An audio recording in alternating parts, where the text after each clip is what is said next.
दो सीधे लंबे तार हैं। आराम समझिए, आप समझ जाइएगा। दो सीधे लंबे तार हैं, एक दूसरे के समानांतर हैं, एक दूसरे से r दूरी पर है। इनके बीच आपस में बल लगेगा, उस बल का मान हमको ज्ञात करना है।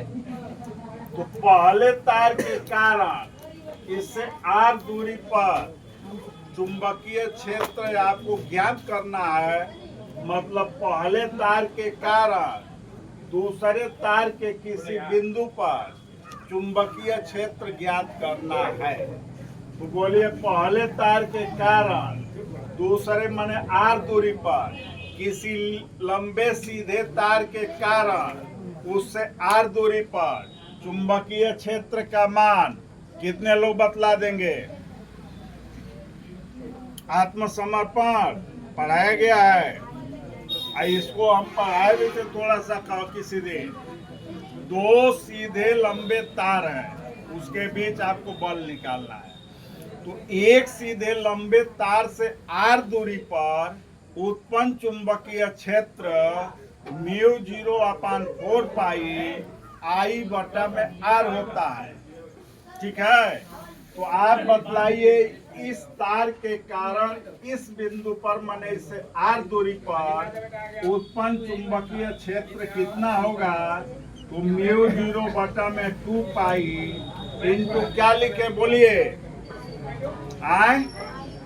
I1 इस तार, तो ये क्या होगा? I1 बटा में कितना होगा? ठीक है, इसमें से बोलिए इस चुंबकीय क्षेत्र B1 का, ये चीज आपको बहुत समझना है। दिशा बहुत मतलब रखता है, क्योंकि चुंबकीय क्षेत्र क्या है? एक सदिश राशि है। तो बोलिए, आप लोग दिशा बतलाएंगे B1 की दिशा। कितने लोग हाथ उठाइए? कोई नहीं हाथ उठाया, क्यों? बस किस नियम से?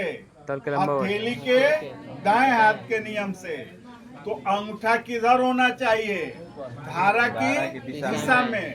और उंगली किधर होना चाहिए? चुंबकीय क्षेत्र की बिंदु की तरफ। उंगली किधर होना चाहिए? बिंदु की तरफ। तो चुंबकीय क्षेत्र की दिशा किधर निकलेगी? हथेली पर धक्का देने की दिशा में। तो यहाँ से हम लोग इसका निकालेंगे। तो बोलिए, हथेली ऊपर जा रही है कि नीचे? नीचे। अतः इसका चुंबकीय क्षेत्र की दिशा क्या होगी? क्या होगी? कागज तल या ये बोर्ड तल के लंबवत अंदर की तरफ। अंदर की तरफ को हम लोग कैसे प्रदर्शित करेंगे? प्लस इस प्रकार से। ठीक है, अब बोलिए, ये जो तार है यहाँ पर आपका चुंबकीय क्षेत्र, इसका कुछ नाम अलग रख दें। B1 ऐसे लग रहा है, बोलिए इसका क्या नाम रख दें? PQ। ठीक है, तो बतलाइए, यहाँ पर आपको चुंबकीय क्षेत्र निकल गया। अब फिर आप पढ़े कि यदि कोई धारावाही चालक तार किसी चुंबकीय क्षेत्र से होकर गुजरता है तो उस पर एक बल लगता है। यदि कोई धारावाही चालक तार किसी चुंबकीय क्षेत्र में रखा गया है तो उस पर एक बल लगता है। और उस बल का मान कितना होता है? कौन कौन बतला देंगे? बोल दीजिए। जी नहीं, वो तो लॉरेंस बल हो गया। QVB साइन थीटा तो लॉरेंस बल हो गया। धारावाही चालक तार किसी चुंबकीय क्षेत्र में रखा गया है तो उस तार पर एक बल लगेगा। उस बल को क्या कहेंगे? F बराबर ILB साइन थीटा। अतः यहाँ पर आपका जो बल लगेगा वह बल F बराबर ILB साइन थीटा। बोलिए, I का मान हम लोग कितना रखेंगे?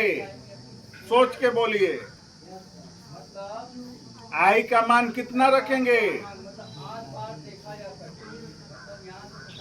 जो धारा इसमें प्रवाहित हो रही है, अब ये नहीं रखेंगे, इसके कारण चुंबकीय क्षेत्र निकाले।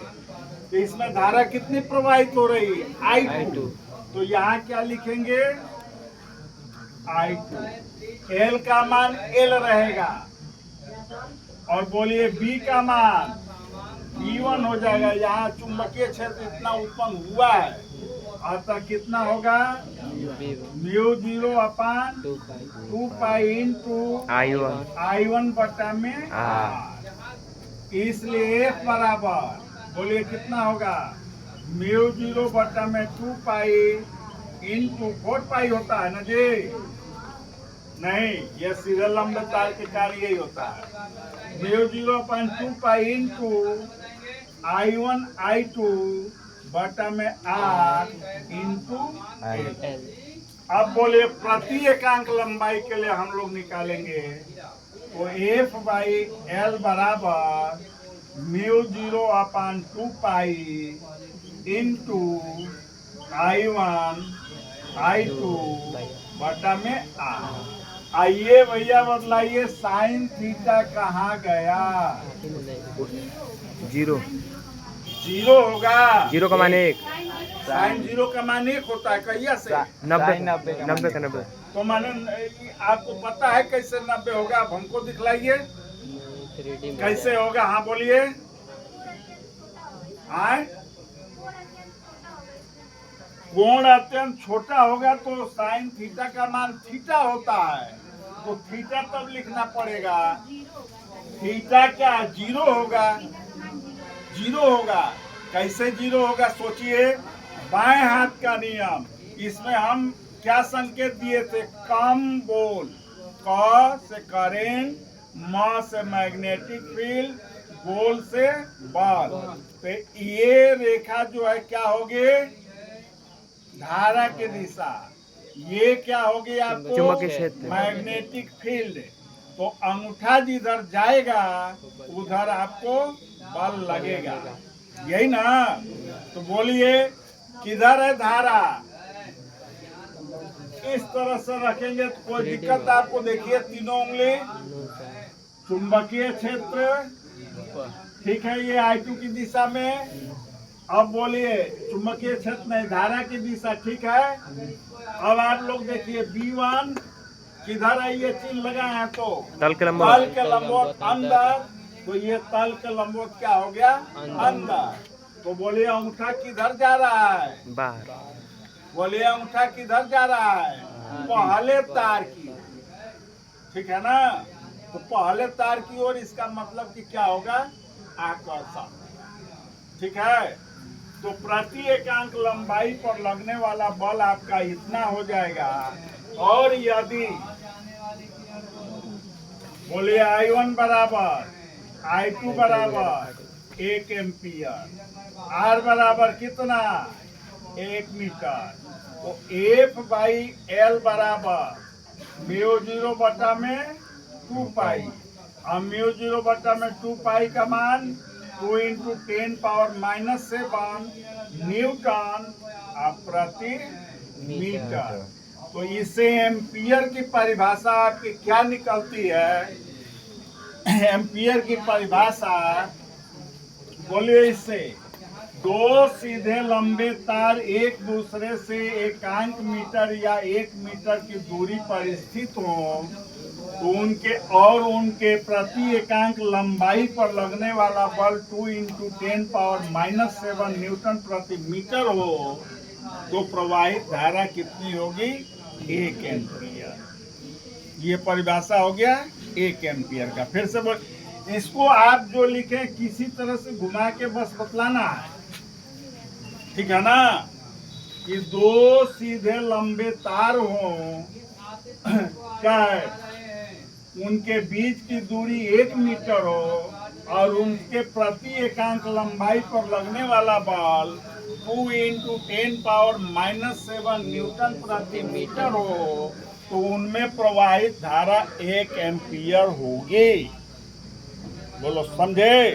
तो ये चीज है आपका। अब आपको उतार लीजिए, किसी को डाउट है तो पूछ लीजिए।